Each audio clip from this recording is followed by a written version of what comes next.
สวัสดีค่ะเบียร์ค่ะคุณจ้ารถถังจ้ายินดีต้อนรับเข้าสู่รายการ Tab Recap โอ๊ยเจ็บโอเควันนี้เรามารีแคปรายการ Canada's Drag Race ซึ่งก็เป็นรายการประกวด drag นะคะระดับโอลิมปิกเลยก็ว่าได้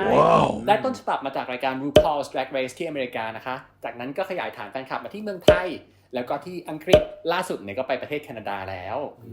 ซึ่งในทุกๆการประกวด drag ก็จะมีธรรมเนียมในการเปิดตัวเข้าสู่ workroom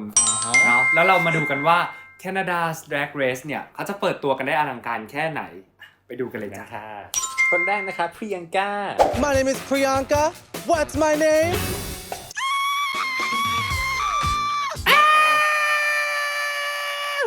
กี้ทำไมวะจะไม่เข้าใจว่ากี้ทำไมคิดไงกับชุดนางบ้างคะมันมีแค่ question mark แล้วพอเอา question mark ออกมันก็ไม่มีอะไรแล้วอ่ะมันให้เรา question mark แทนเขาเรียกว่าชวนสงสัยแต่พอเฉลยปุ๊บก็กูไม่สงสัยดีกว่า กลับไปสงสัยเหมือนเดิมดีกว่า Next Ilona Furley Alright party girls, we're just about to walk into the workroom for the first time and I'm gonna let these pores have it. Thanks for tuning in. Bye. คุณน่ะมันก็คุณเนาะเดี๋ยวมีกระจกปะมีกระจกถ้ามันเหมือนขนาดนี้เฮ้ยไปประกวดมาตอนไหนคิดยังไงกับชุดของไอรอนน่ากันบ้างคะก็น่าสนใจตรงที่ว่าเลือกใช้โทนสีที่สวยแล้วก็ค่อนข้างขับกับผิวของตัวเองแต่สิ่งที่ไม่ชอบก็คือซิลูเอตข้างในมันดูแบบไม่มีส่วนเว้าไม่มีส่วนโค้งความเนียบของการใช้เขาเรียกว่าแมททีเรียลยังแบบทำให้ลุคมันเสียคนต่อมานะคะคีอาร่า En français, s'il vous plaît. ส่วนตัวเราชอบนะชอบสีแบบสีสดใสนีออนแบบมันดูแบบมีความเป็นคลับดีอ่ะคือสำหรับถังอะคัลเลอร์โทนสวยแล้วใช้ช็อกกิ้งพิงค์กับเบบี้บลูจนเกือบไปเป็นพาสเทลสวยแต่ไม่ชอบตรงซิลูเอตของเสื้อผ้าที่มันพังหมดเลยคือนางเป็นคนโครงเล็กนางเป็นคนแบบไหล่เล็กเอวเล็กอะไรเงี้ยแต่แบบเหมือนใส่เสื้อผ้าใหญ่ๆแล้วก็เอวก็ไม่เป็นรูปแล้วก็ความยาวของกระโปรงก็ทำให้ขานางแบบจากขานางสวยๆอะดูสั้นไปเลยแล้วยิ่งแบบคอปกสีดำอะไรเงี้ยแต่สิ่งที่เกลียดที่สุดในชุดนี้ก็คือรองเท้าสีเงินคนต่อมา Juice Box นะคะ You like that? คนนี้เราชอบอะไรรู้ไหมชอบที่นางติด I'm stuck. Help. คือชุดนางเนี่ยเราเฉยๆแต่ว่าชอบนี่แหละไม่เคยมีใครทำแบบนี้มาก่อน ก็ไม่มีใครตั้งใจทำอย่างนี้ป่ะ First in history คนต่อมานะคะ Anastasia Anakwe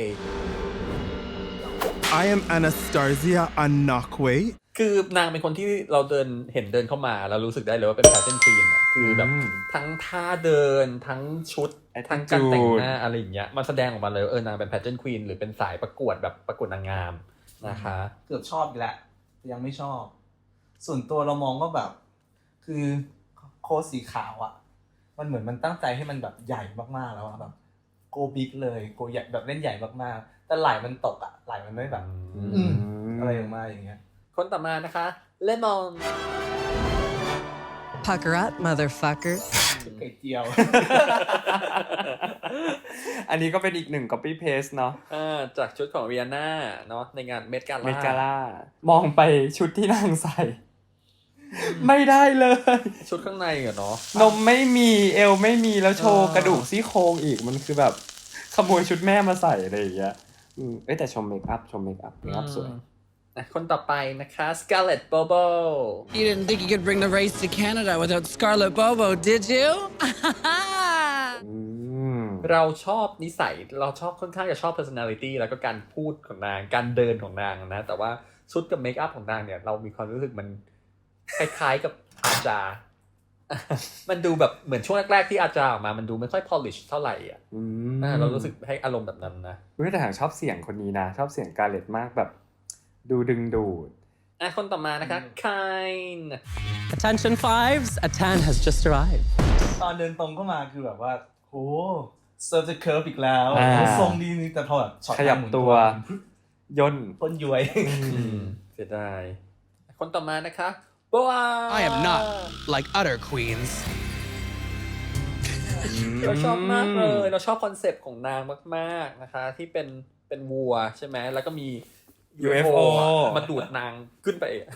แล้วที่มันจะมีมีมหนึ่งอ่ะที่เป็น UFO มาดูดตัว สุดท้ายก็มีควีนที่ตูดนมมา คนที่ใส่แพด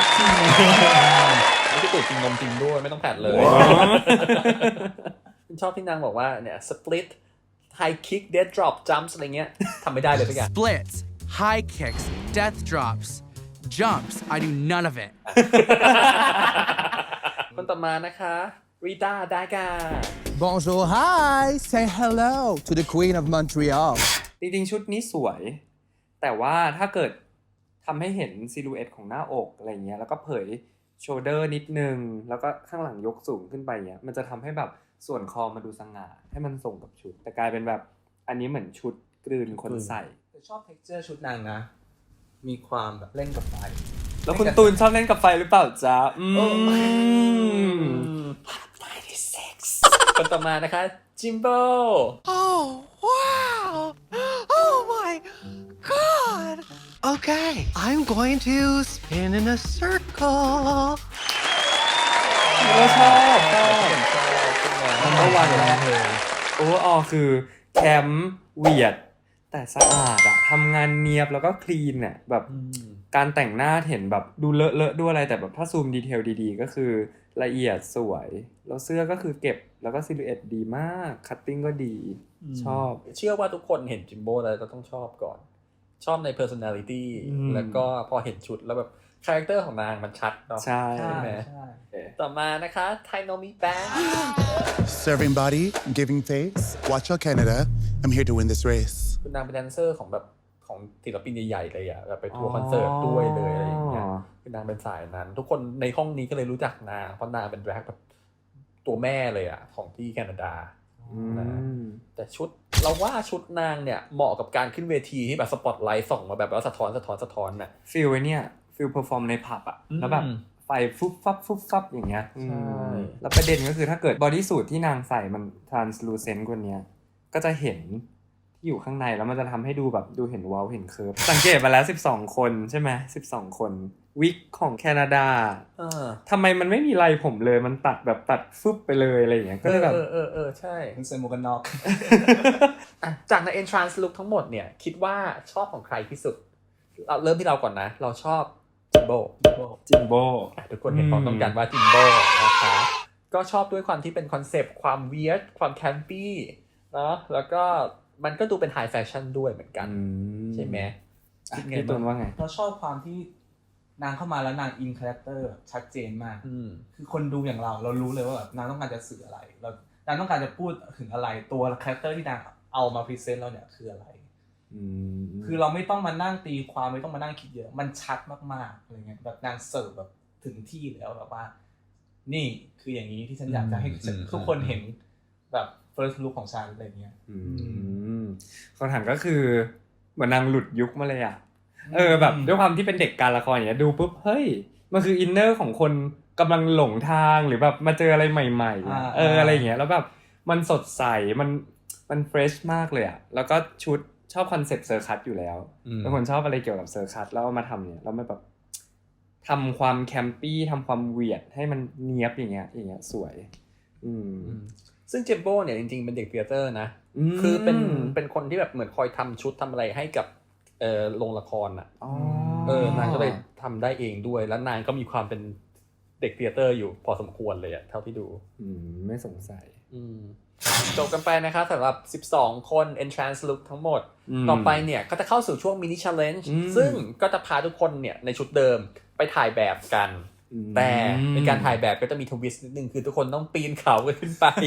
แล้วที่ใส่ส้นสูงด้วยไม่พอนะคะยังจะมีพัดลมยักษ์แบบแรงมากๆนะคะเดี๋ยวเราก็มาดูกันว่าเราชอบของใครอันที่เราชอบเนี่ยจะมีอยู่2คนก็คือจูสต็อกส์กับไอโรน่าสำหรับเราตูนว่าไงชอบยัง Oh, nice. คือชอบแค่ตรงนี้เลยคือแบบไม่เน้นสวย เน้นตลกถังล่ะชอบคนไหน ตอนชอบจูสบ็อกสวยเลย อ่า อีกคนหนึ่งที่ชอบก็คือจิมโบ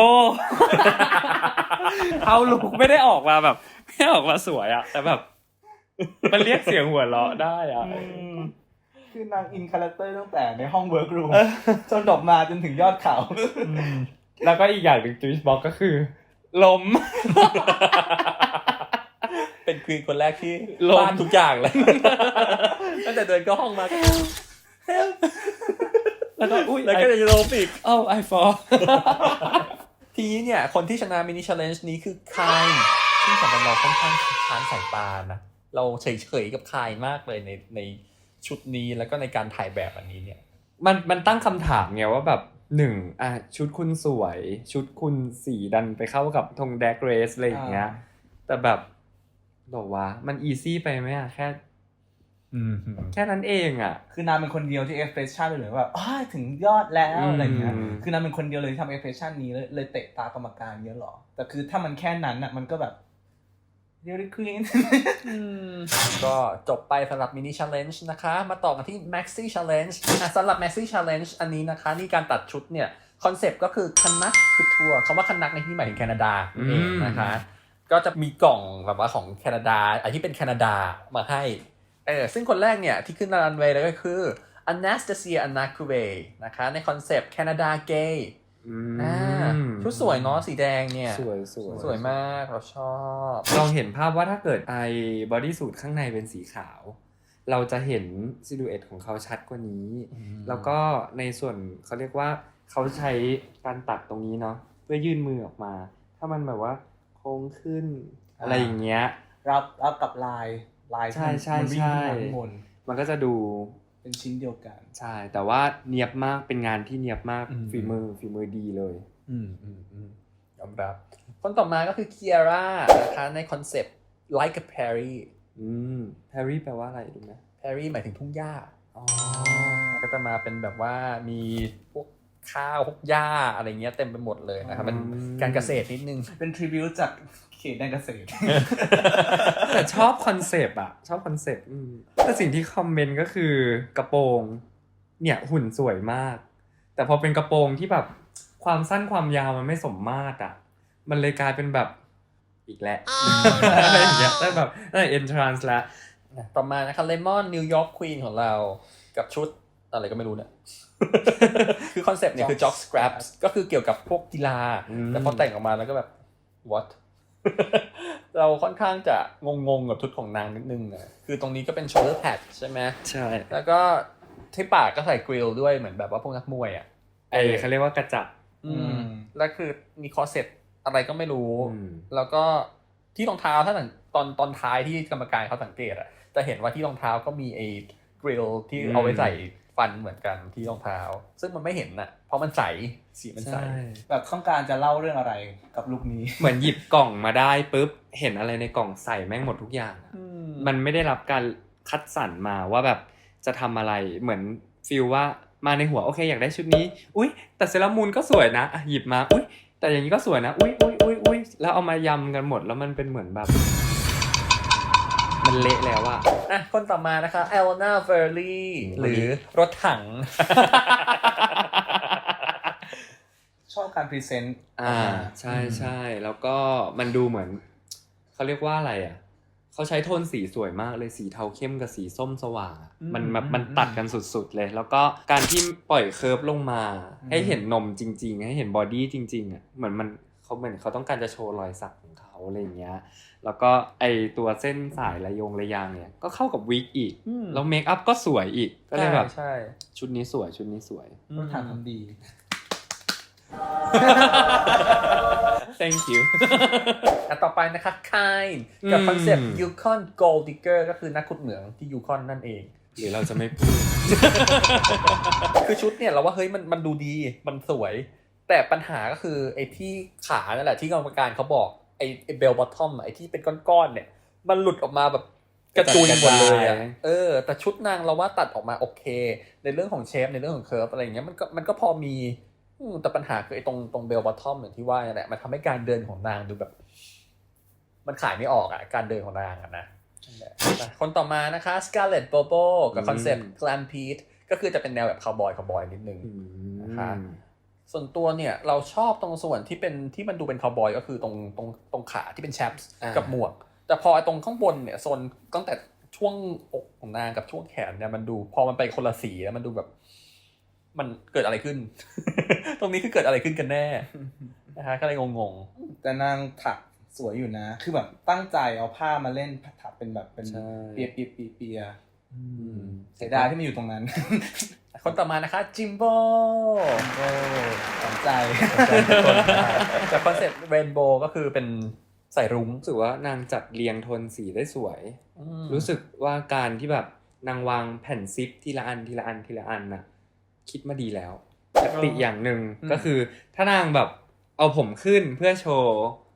ช่วงนี้ช่วงไหล่ช่วงคออะไรอย่างเงี้ยแล้วก็ถ้าอยากมีความแบบปล่อยผมลงมาหน่อยนึงอาจจะปล่อยเป็นปล่อยตรงนี้มันก็จะดูเป็นเหมือนแบบสาวชาวบ้านที่รวบผมขึ้นไปอะไรอย่างเงี้ยเพิ่งทำงานมาอะไรอย่างเงี้ยแล้วก็แบบชิลเดินในทุ่งอะไรอย่างเงี้ยแต่พออันนี้คือเหมือนแบบช่วงตัวนางไม่ได้เคิร์ฟแบบอย่างนี้ไงแล้วก็ยิ่งไปปล่อยปึ้งมันก็เลยดูเป็นแบบบ็อกซี่อีกแล้วเราว่าถ้าคอเซ็ตนางสั้นขึ้นกว่านี้หน่อยนึงทำช่วงตัวให้สั้นเนาะแบบอันนี้มันดูยาวไป ดูดีแล้วแบบให้เป็นกระโปรงแบบเป็นทูแบบนักบัลเล่อะไรเงี้ยไปเลยอ่ะก็จะสวยดีต่อมานะคะไทโนมิแบงส์กับคอนเซปต์ Lumberjanes ก็คือเป็นคนตัดไม้นึกว่า Slumber Party นะคะก็คืองงอ่ะเอา question mark ของเบียงกาเป๊ะเกิดอะไรขึ้นกับชุดนี้ เราไม่ค่อยเข้าใจคอนเซปต์นางสักเท่าไหร่คนต่อมานะคะโบอาเกือบจะเป็นถังคนนึง อันนี้ก็มาในคอนเซปต์เหมือนเป็นสลัดผักสลัดโปเตโต้นะคะสลัดมันฝรั่งส่วนมันฝรั่งเป็นส่วนมันฝรั่งมาเลยเกลียดตรงนมที่มันแบบบีติดขนาดนั้นอะแล้วมันดูแบบกระจุงนึงอะมันดูแบบอะไรวะคือชุดนี้สวยนะมีการติดโบมีการใช้สีสวยอะไรเงี้ยแล้วก็เกลียดตรงเอามันฝรั่งมาทำเป็นเทียร่าข้างบนอะ แต่แบบสิ่งที่ไม่โอเคก็คือไอ้ตรงผ้าชิ้นล่างคือถ้ามันสั้นแบบสั้นวับหวิวไปเลยอะมันจะทำให้ขาของเขาดูยาวแล้วก็ร่างกายเขาจะไม่ตันขนาดนี้คือต้องบอกเลยว่าโบอานี่คือขายชุดเก่งคือชุดอาจจะไม่ได้สวยมากแต่นางขายทำให้ดูมีอะไรได้ใช่โอเคคนต่อมานะคะคือ Juice Box คือมันถ้าเราเห็นแค่ข้างบนแค่อกเลยนะแล้วเราคิดว่าข้างล่างเนี่ยมันเป็นแบบผ้ายาวๆลงไปแล้วเป็นแบบนี้ทั้งชุดเลยอ่ะจนแบบเป็นเหมือนชุดกาวชุดราตรีไปเลยมันจะดูสวยเว้ยมันอาจดูเซฟไปหน่อยแต่มันก็ดูสวยกว่านี้อย่างน้อยก็ส่งคนใส่อะเนาะอันนี้มันดูแบบไม่เซฟเลยแล้วก็ไม่สวยด้วยฟิลนี้นึกถึงอะไรไว้หนุ่มพาริสฮิลตันนึกออกใช่คือนางคล้ายมากเลยแต่พาริสก็สวยกว่าป่าวมีเงินก็สวยได้ทำไมสวยอ่ะมีเงิน คนต่อมานะคะพริยังกาจากชุดที่เป็นอะไรเอ่ยใช่ไหมตอนนี้ก็ทำให้เรา question mark เหมือนเดิมทำให้เรารู้สึกว่าอย่างวะอะไรนะ performance ของนางอ่ะการถ่ายชุดของนางทำดีมากเลยตอนท้ายมันมีซีนนึงนางก้มลงไปหยิบกล้ามปูมาอมก็ขาปูที่นางหยิบขึ้นมามันนางไม่ได้ถากมาจากรองเท้านะมันหล่นนางหล่นแล้วนางอินพไว้นางหยิบขึ้นมาดูดแสดงว่าแก้ปัญหาเฉพาะหน้าเก่งแล้วว่ามันไม่ได้จัดแค่ชุดอย่างเดียวมันก็ต้องจัดจากการขายด้วยจาก performance ณโมเมนต์นั้นอะไรอย่างเงี้ยใช่คนสุดท้ายนะคะริต้าดาก้ามาในคอนเซ็ปต์เหมือน Frozen เลยก็ว่าได้เราว่าตอนที่นางยังใส่เคปใส่เสื้อคลุมอยู่เนี่ยสวยมากมันดูเข้ากับบวกของนางแล้วก็เมคอัพของนางแต่พอนางถอดออกมาแล้วเนี่ยเหมือนโฮมเลสที่ไปหยิบผ้าริมถนนผ้าใบกลางแบบบังลมบังฝนอะไรเงี้ยแล้วนี่กี่ครั้งที่ performance ช่วยชีวิตนางขายเก่งมากจบกันไป12คนถังชอบชุดไหนที่สุดสำหรับถังชอบ2คนไอโลนากับจิมโบ้ถังชอบ2คนนี้ตูนละจิมโบ้คือรู้สึกว่านางเล่นสนุกกับสีมากสำหรับเราเนี่ยเราชอบลิต้าตอนไม่ถอดส่วนอีกคนหนึ่งที่เราชอบคือไอโลนาเหมือนกัน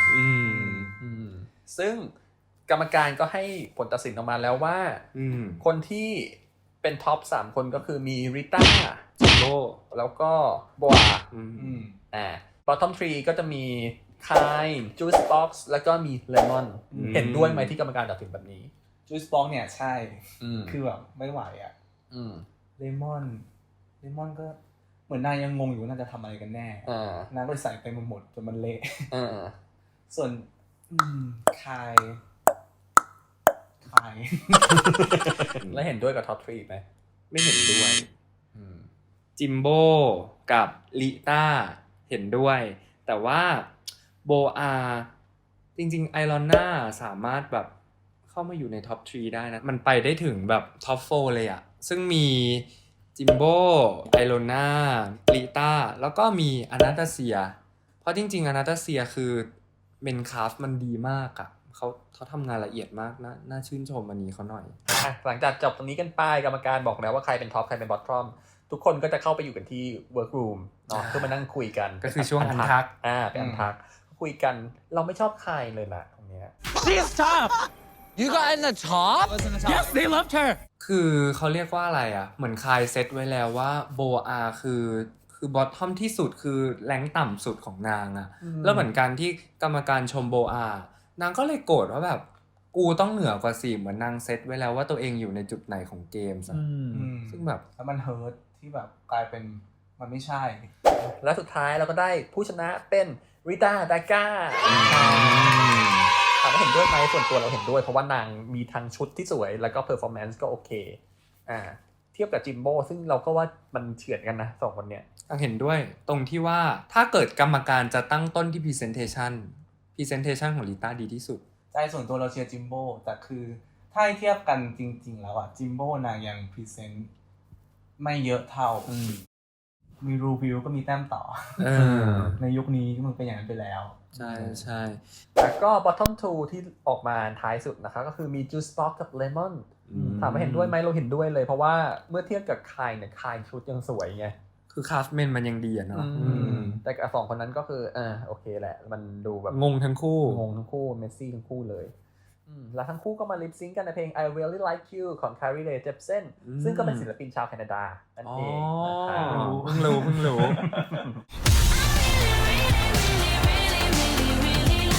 ท้ายเนี่ยคนที่ชนะก็คือเลมอน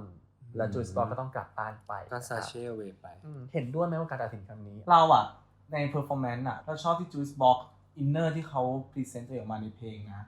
เรารู้สึกว่ามันต่อเนื่องกว่า smooth กว่ามันชัดเจนว่านางต้องการจะทำอะไร แต่เข้าใจแหละว่าเลมอนนางมี potential กว่าถังล่างของถังก็รู้สึกว่าการต่อยอดของเลมอนนั้นไปได้กว่าแล้วก็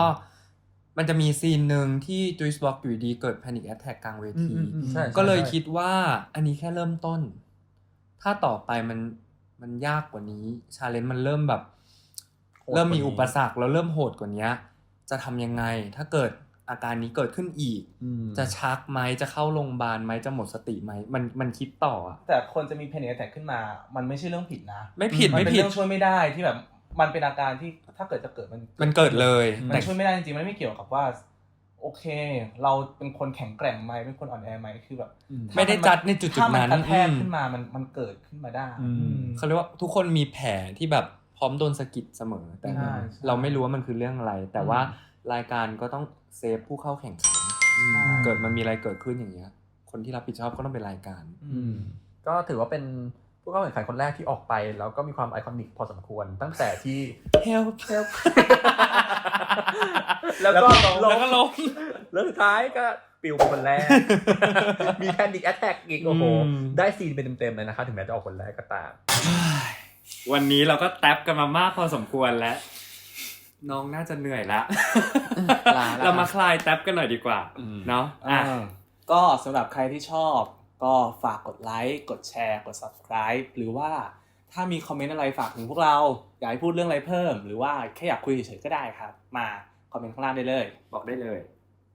and for international fans please read the subtitle that's all bye